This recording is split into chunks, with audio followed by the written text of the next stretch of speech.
know the abbreviation, you are not supposed to add those abbreviations. But except for lab data, why? Because suppose if it is a kidney function test and AST and ALT values are given, if it is given as AST ALT, you can write AST ALT and then you can give your laboratory data.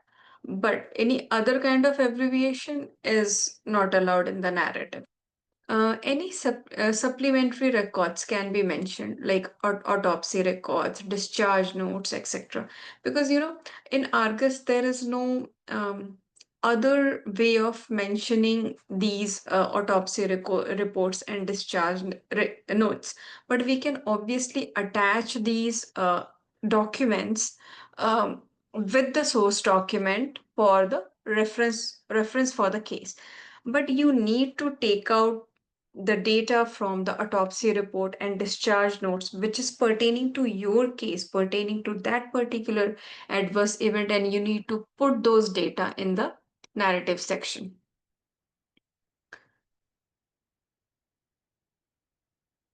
In continuation to the basics of narrative writing, time to event onset can be in time units. It can be in hours, days.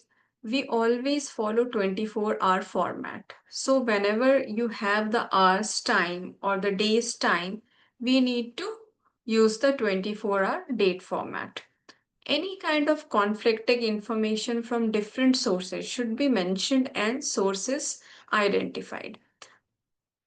For an simple example, in the source document, in the adverse event reaction section, the onset date for a particular event of headache is given as April 12th, 2025. But in the description section where they write the narrative, they have mentioned April 13th, 2025, the patient had headache. So there is a discrepancy between the dates. What you can do, you can take the earliest date, you can mention that in the section, adverse drug reaction tab or the report form. But when you are writing the narrative, you can mention that in the parenthesis saying, um, first of all, April 12th, 2025, patient experienced event of headache. In the parenthesis, you can mention also reported as April 13th, 2025. So this is how we kind of mention about any kind of conflicting, or this is how we address any kind of conflicting information to show that we are not omitting any information. And when you have such kind of ambiguity in your data, you also need to raise the query and ask the correct onset date. So that is the correct way of doing your case, which includes the narrative writing, which also includes doing the adverse event coding and also raising the query. Then there shouldn't be any judgmental comments should be avoided due to legal implications like overdose and medication error.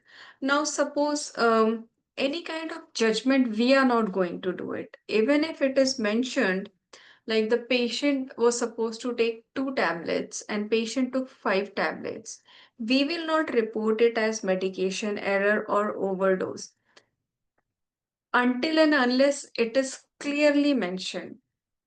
Like, very important to state the facts. For an example, 4 times the normal dose has been administered. Prescription was misread and a contraindication drug for this patient was given.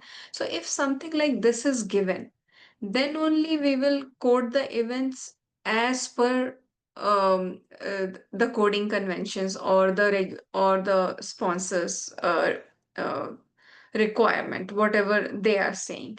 But we will not report it as overdose. We can report it as medication error or something like that. But when it is very clear that the patient overdosed and it is in their own language, or maybe a physician is reporting it to you, like the patient overdosed, the patient took 8 tablets at the same